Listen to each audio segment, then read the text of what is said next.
ಆಕಾಶವಾಣಿ ಪ್ರದೇಶ ಸಮಾಚಾರ ಓದುತ್ತಿರುವವರು ಶಾಂತಲಾ ಜೆ. ಮುಖ್ಯಾಂಶಗಳು. ವಿಧಾನಸಭೆ ವಿಧಾನ ಪರಿಷತ್ನ ಜಂಟಿ ಅಧಿವೇಶನ ಇದೇ 22ರಿಂದ ಆಯೋಜಿಸಲು ರಾಜ್ಯ ಸಚಿವ ಸಂಪುಟ ಸಭೆ ತೀರ್ಮಾನ. ನ್ಯೂಜಿಲೆಂಡ್ನ ನಾವೀನ್ಯತೆ ಪರಿಸರ ವ್ಯವಸ್ಥೆಯ ನಿಯೋಗ ರಾಜ್ಯಕ್ಕೆ ಭೇಟಿ. ಮಂಗಳೂರಿನಲ್ಲಿ ಇದೇ 19ರಿಂದ ಕರಾವಳಿ ಚಲನಚಿತ್ರ ಉತ್ಸವ ಹಾಗೂ ಅಖಿಲ ಭಾರತ ಅಥ್ಲೆಟಿಕ್ ಚಾಂಪಿಯನ್ಶಿಪ್ 3ನೇ ದಿನದಂದು ಕರ್ನಾಟಕಕ್ಕೆ 2 ಚಿನ್ನ 1 ಬೆಳ್ಳಿ. ರಾಜ್ಯ ವಿಧಾನಸಭೆ ಮತ್ತು ವಿಧಾನ ಪರಿಷತ್ನ ಜಂಟಿ ಅಧಿವೇಶನ ಇದೇ 22ರಿಂದ ಆಯೋಜಿಸಲು ರಾಜ್ಯ ಸಚಿವ ಸಂಪುಟ ಸಭೆ ತೀರ್ಮಾನಿಸಿದೆ ಎಂದು ರಾಜ್ಯ ಸಂಸದೀಯ ವ್ಯವಹಾರ ಸಚಿವ ಎಚ್.ಕೆ. ಪಾಟೀಲ್ ತಿಳಿಸಿದ್ದಾರೆ.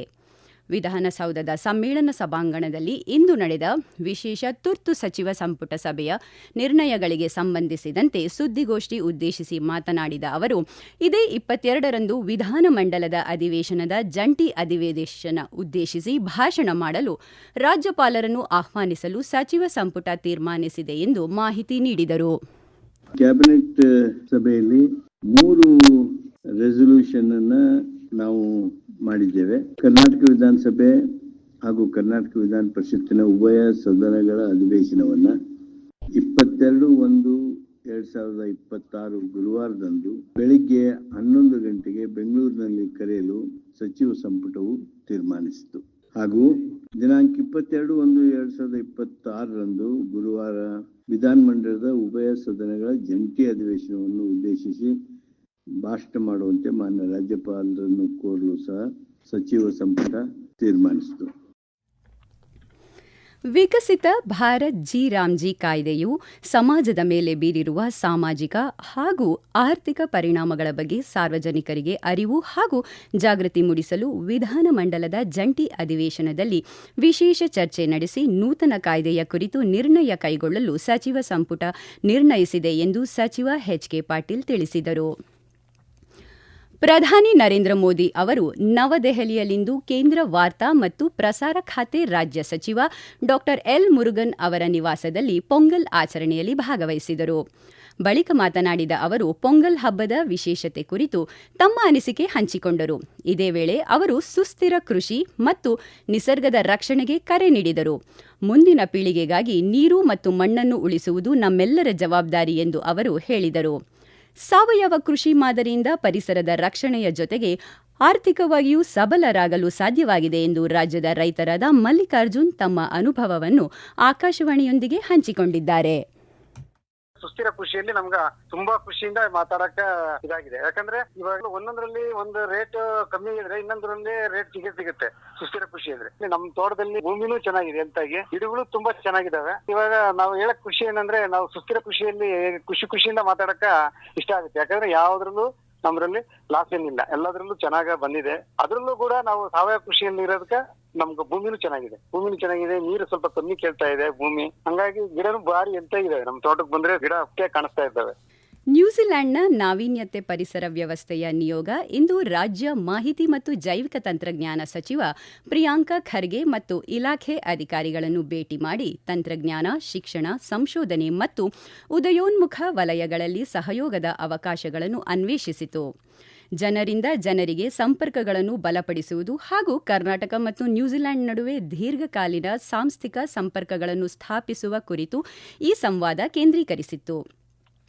ಏಷ್ಯಕ್ಕಾಗಿ ಪ್ರಧಾನಮಂತ್ರಿಗಳ ವಿದ್ಯಾರ್ಥಿ ವೇತನ ನ್ಯೂಜಿಲೆಂಡ್ ಸರ್ಕಾರದ ಅನುದಾನಿತ ಕಾರ್ಯಕ್ರಮವಾಗಿದ್ದು, ಇದು ನಾವೀನ್ಯತೆ, ಶಿಕ್ಷಣ ಮತ್ತು ನಾಯಕತ್ವದಲ್ಲಿ ಜಾಗತಿಕ ಸಾಮರ್ಥ್ಯಗಳನ್ನು ನಿರ್ಮಿಸುವಾಗ ಏಷ್ಯಾದಾದ್ಯಂತ ಪಾಲುದಾರಿಕೆಗಳನ್ನು ಗಾಢವಾಗಿಸುವ ಗುರಿಯನ್ನು ಹೊಂದಿದೆ.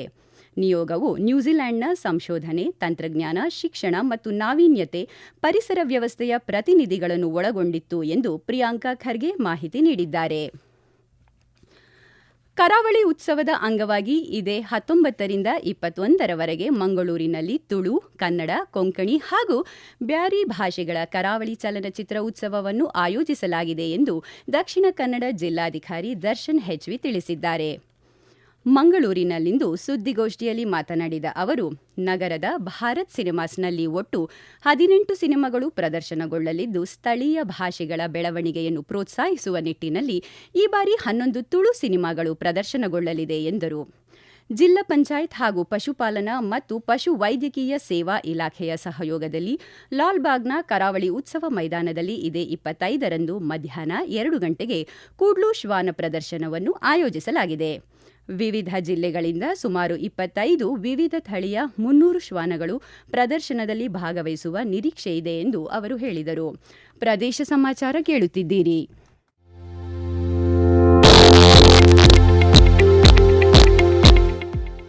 ನಮ್ಮ ಎಲ್ಲ ರಾಷ್ಟ್ರೀಯ ವಾರ್ತೆಗಳು ಹಾಗೂ ಪ್ರದೇಶ ಸಮಾಚಾರ ಈಗ ಆಕಾಶವಾಣಿ ನ್ಯೂಸ್ ಕನ್ನಡ ಯೂಟ್ಯೂಬ್ ಚಾನೆಲ್ನಲ್ಲಿ ಲಭ್ಯ. ನಮ್ಮ ಎಕ್ಸ್ ಖಾತೆ ಮತ್ತು ಇನ್ಸ್ಟಾಗ್ರಾಂ ಖಾತೆ ಆಕಾಶವಾಣಿ ನ್ಯೂಸ್ ಕನ್ನಡ. ಹೆಚ್ಚಿನ ಮಾಹಿತಿಗಾಗಿ ನಮ್ಮ ಫೇಸ್ಬುಕ್ ಖಾತೆ ಆಕಾಶವಾಣಿ ವಾರ್ತೆ ಕನ್ನಡವನ್ನು ಅನುಸರಿಸಿ. ಮಾಹಿತಿಗಳ ಹೂರಣ, ವಾರದ ಕಾರ್ಯಕ್ರಮ, ಪ್ರಚಲಿತ ವಿದ್ಯಮಾನ ಪ್ರತಿ ಬುಧವಾರ ರಾತ್ರಿ 9:15 ಚಿಕ್ಕಮಗಳೂರು ಜಿಲ್ಲೆಯ ಹಲವೆಡೆ ಇಂದು ಕೂಡ ಮಳೆಯಾಗಿದೆ. ಚಿಕ್ಕಮಗಳೂರು ನಗರ ಸೇರಿದಂತೆ ಜಿಲ್ಲೆಯ ಮಲೆನಾಡು ಹಾಗೂ ಗಿರಿ ಪ್ರದೇಶದಲ್ಲಿ ಸಾಧಾರಣ ಮಳೆಯಾಗುತ್ತಿದೆ. ಅಕಾಲಿಕ ಮಳೆಯಿಂದಾಗಿ ಜಿಲ್ಲೆಯಲ್ಲಿ ಕೃಷಿ ಚಟುವಟಿಕೆಗಳಿಗೆ ಸಮಸ್ಯೆ ಉಂಟಾಗಿದೆ. ನಿನ್ನೆ ಕೂಡ ಮೂಡಿಗೆರೆ, ಕಳಸ, ಬಾಳೆಹೊನ್ನೂರು ಸುತ್ತಮುತ್ತ ಮಳೆಯಾಗಿದ್ದು ಹಲವೆಡೆ ಒಣ ಹಾಕಿದ ಕಾಫಿ ಬೆಳೆಗಳು ಕೊಚ್ಚಿ ಹೋಗಿವೆ. ಹೆಚ್ಚು ಮಳೆಯಾದರೆ ಗಿಡದಲ್ಲಿರುವ ಕಾಫಿ ಉದುರುವುದಲ್ಲದೆ ಕೊಯ್ಲು ಮಾಡಿದ ಕಾಫಿ ಒಣಗಿಸಲು ಸಮಸ್ಯೆ ಉಂಟಾಗುತ್ತದೆ ಎಂದು ರೈತರು ಆತಂಕ ವ್ಯಕ್ತಪಡಿಸಿದ್ದಾರೆ.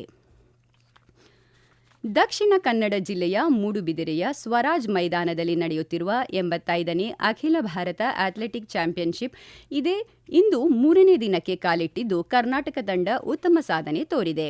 3ನೇ ದಿನದ ಸ್ಪರ್ಧೆಗಳಲ್ಲಿ ಕರ್ನಾಟಕ 2 ಚಿನ್ನ ಮತ್ತು 1 ಬೆಳ್ಳಿ ಪದಕಗಳನ್ನು ತನ್ನದಾಗಿಸಿಕೊಂಡಿದೆ.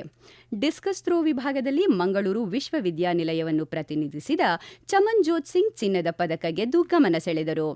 ಬೆಂಗಳೂರು ಜೈನ್ ವಿಶ್ವವಿದ್ಯಾಲಯದ ಹರೀಶ್ ಬೆಳ್ಳಿ ಪದಕ ಪಡೆದುಕೊಂಡರೆ ಮದ್ರಾಸ್ ವಿಶ್ವವಿದ್ಯಾಲಯದ ಮನೋಜ್ ಕುಮಾರ್ ಆರ್ ಕಂಚಿನ ಪದಕಕ್ಕೆ ಪಾತ್ರರಾದರು. ಮಹಿಳಾ ಹಾಫ್ ಮ್ಯಾರಥಾನ್ ಸ್ಪರ್ಧೆಯಲ್ಲಿ ಮಂಗಳೂರು ವಿಶ್ವವಿದ್ಯಾಲಯದ ಕೆಎಂ ಭಾಗೀರಥಿ ಪ್ರಥಮ ಸ್ಥಾನ ಪಡೆದು ಚಿನ್ನಕ್ಕೆ ಮುತ್ತಿಕ್ಕಿದರು. ಸೋಹನ್ ಸಿಂಗ್ ಜೀನಾ ವಿಶ್ವವಿದ್ಯಾಲಯದ ಮಾಯಾ ಬೆಳ್ಳಿ, ಸಿಎಚ್ ಚೌಧರಿ ಚರಣ್ ವಿಶ್ವವಿದ್ಯಾಲಯದ ಗಂಗಾ ಕಂಚಿನ ಪದಕ ಪಡೆದರು. ಪುರುಷರ 20 ಕಿಲೋಮೀಟರ್ ಹಾಫ್ ಮ್ಯಾರಥಾನ್ ಫೈನಲ್ನಲ್ಲಿ ಲಕ್ನೋ ವಿಶ್ವವಿದ್ಯಾಲಯದ ರವಿಕುಮಾರ್ ಪಾಲ್ ಚಿನ್ನದ ಪದಕ ಗೆದ್ದು ಬೀಗಿದರು. ಶಿವಾಜಿ ವಿಶ್ವವಿದ್ಯಾಲಯದ ಕುಂಬ್ಳೆ ಪ್ರವೀಣ್ ಬಾಬನ್ ಬೆಳ್ಳಿ ಪದಕ ಪಡೆದುಕೊಂಡರೆ ವೀರ್ ಬಹದ್ದೂರ್ ಸಿಂಗ್ ವಿಶ್ವವಿದ್ಯಾಲಯದ ಸತೀಶ್ ಕುಮಾರ್ ವರ್ಮಾ ಕಂಚಿನ ಪದಕ ಗಳಿಸಿದರು. ಬೆಂಗಳೂರು ಗ್ರಾಮಾಂತರ ಜಿಲ್ಲೆಯ ದೊಡ್ಡಬಳ್ಳಾಪುರದಲ್ಲಿ ರಾಷ್ಟ್ರೀಯ ಹಬ್ಬಗಳ ಆಚರಣಾ ಸಮಿತಿ ವತಿಯಿಂದ ಶಿವಯೋಗಿ ಸಿದ್ದರಾಮೇಶ್ವರ ಜಯಂತಿಯನ್ನು ಆಚರಿಸಲಾಯಿತು. ಶಾಸಕ ಧೀರಜ್ ಮುನಿರಾಜು ಮಾತನಾಡಿ, ಸಿದ್ದರಾಮೇಶ್ವರರು ಶ್ರಮಿಕ ವರ್ಗದಲ್ಲಿ ಜನಿಸಿ 12ನೇ ಶತಮಾನದಲ್ಲೇ ಕೆರೆ ಕುಂಟೆಗಳನ್ನು ಕಟ್ಟಿಸುವ ಮೂಲಕ ಜನೋಪಯೋಗಿ ಕೆಲಸಗಳನ್ನು ವಚನಕಾರರಲ್ಲೇ ಭಿನ್ನವಾಗಿ ಗುರುತಿಸಿಕೊಂಡರು. ಅವರ ಸಮಾಜ ಸೇವೆ ಅನುಕರಣೀಯ ಎಂದು ಸ್ಮರಿಸಿದರು. ಕಾರ್ಯಕ್ರಮದಲ್ಲಿ ತಹಶೀಲ್ದಾರ್ ಮಲ್ಲಪ್ಪ ಸೇರಿದಂತೆ ಗಣ್ಯರು ಉಪಸ್ಥಿತರಿದ್ದರು.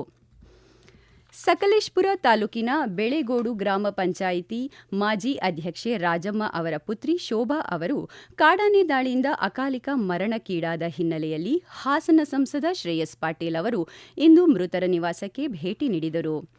ಹಾಸನ ತಾಲೂಕಿನ ಕಟ್ಟಾಯ ಹೋಬಳಿಯ ಸತ್ತಿಗರಹಳ್ಳಿ ಗ್ರಾಮದಲ್ಲಿ ಇರಿಸಲಾಗಿದ್ದ ಶೋಭಾ ಅವರ ಪಾರ್ಥಿವ ಶರೀರಕ್ಕೆ ಸಂಸದರು ಅಂತಿಮ ನಮನ ಸಲ್ಲಿಸಿದರು.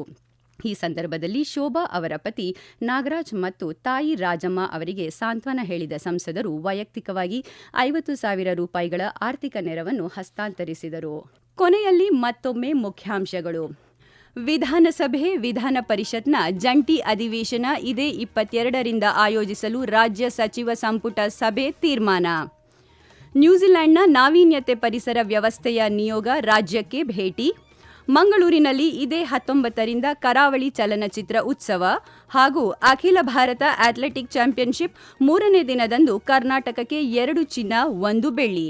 ಇಲ್ಲಿಗೆ ಪ್ರದೇಶ ಸಮಾಚಾರ ಮುಗಿಯಿತು. ನಮ್ಮ ಮುಂದಿನ ವಾರ್ತಾ ಪ್ರಸಾರ 7:35ಕ್ಕೆ.